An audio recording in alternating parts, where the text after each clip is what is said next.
Nous allons maintenant explorer la transaction de création d'une demande d'achat, c'est-à-dire la transaction ME51N.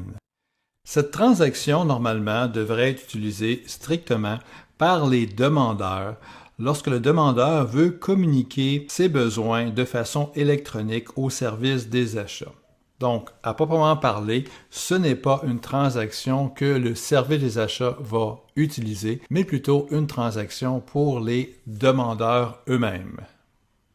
Cette transaction est généralement utilisée pour les articles non inventaires comme les fournitures de bureau par exemple. Alors que dans le cas des articles inventaires comme les matières premières, généralement, la planification des besoins va générer des commandes planifiées qui seront automatiquement ou manuellement transformées en demandes d'achat par le planificateur et seront acheminées de façon électronique au service des achats. Donc, il n'y aura pas, dans les cas des articles inventaires normalement, d'utilisation de la transaction ME51N pour créer une demande d'achat.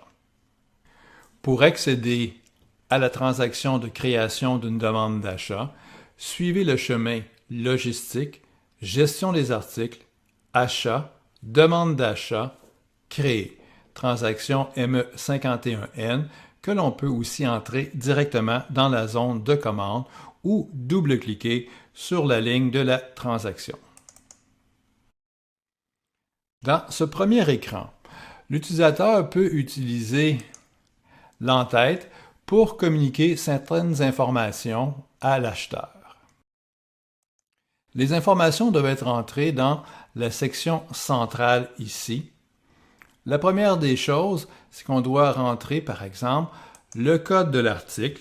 Dans ce cas-ci, nous allons commander certains articles non inventaires, comme par exemple du papier photocopieur. Et le code pour ce premier article est 10-1010. J'en veux une quantité de 25. Je vais spécifier aussi la date de livraison, que je vais mettre un petit peu plus tard, disons vendredi suivant.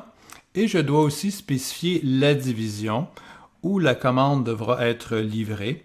Ici, ce sera la division 00PT qui correspond à l'usine de Montréal.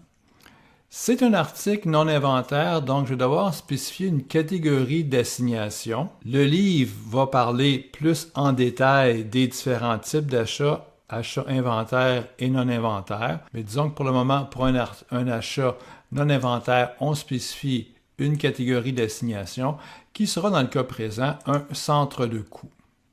Donc la catégorie K. Lorsqu'on a une catégorie K, il faut aussi spécifier le compte au grand livre ainsi que le centre de coût. C'est ce qu'on va faire dans la partie du bas. Malheureusement, la partie du bas n'a pas encore été complétée pour cette première ligne. Donc, en appuyant sur la touche Entrée, le système va faire certaines vérifications et va me rappeler le besoin d'entrer un compte au grand livre ainsi qu'un centre de coût. Voici Entrée compte général. C'est mon compte général ici. Bon, je vais utiliser dans le cas présent le centre de coût 740 000, qui est un compte de fourniture générale.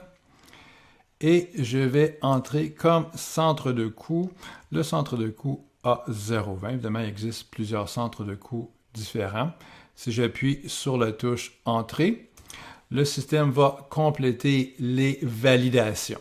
Donc, si j'ai un article, évidemment, je pourrais en entrer davantage. J'ai beaucoup de lignes qui sont disponibles, donc j'entrerai tous mes différents articles. Lorsque c'est un article inventaire, évidemment, il n'y a pas de catégorie d'assignation, mais lorsque c'est un article non inventaire, comme ici du papier photocopieur, il faut rentrer une catégorie d'assignation. Comme par exemple, si j'en entre un deuxième, juste pour les fins de la démonstration, le 10-10 20, qui est des reliures anneaux, je crois. On va mettre une quantité de 10 ici. Je vais choisir aussi une date de livraison. Je dois spécifier la division de réception. sans oublier évidemment la catégorie d'assignation. Et encore une fois, ici, le système va me rappeler qu'il faut entrer le numéro de compte général, donc 740 000, ainsi qu'un centre de coût. Vous remarquez que dans ce genre de formulaire ici, j'ai deux articles, donc je peux naviguer d'un à l'autre, soit par la boîte ici, ou en utilisant les flèches vers le haut et vers le bas. Si j'appuie sur la touche Entrée pour valider, parce que vous remarquez ici que j'ai un point rouge, parce qu'évidemment, il y avait un message d'erreur qui apparaît dans le bas qui me dit qu'il faut entrer le compte général. Maintenant que le compte général est entré, je peux appuyer à nouveau sur la touche Entrée pour valider les données. Okay. Et là, on voit que le message d'erreur disparaît parce que maintenant, les données sont conformes, sont complètes. Je peux donc sauvegarder ma demande d'achat en cliquant sur la disquette et je vois apparaître le message de confirmation dans le bas m'indiquant qu'effectivement, la demande d'achat a été créée. Voilà, c'est pas plus compliqué que ça, créer une demande d'achat. Mais encore une fois, je vous rappelle qu'il s'agit d'un processus utilisé lorsque le demandeur veut communiquer l'information de façon électronique au service des achats et non pas une transaction qui est utilisée par le service des achats de façon courante.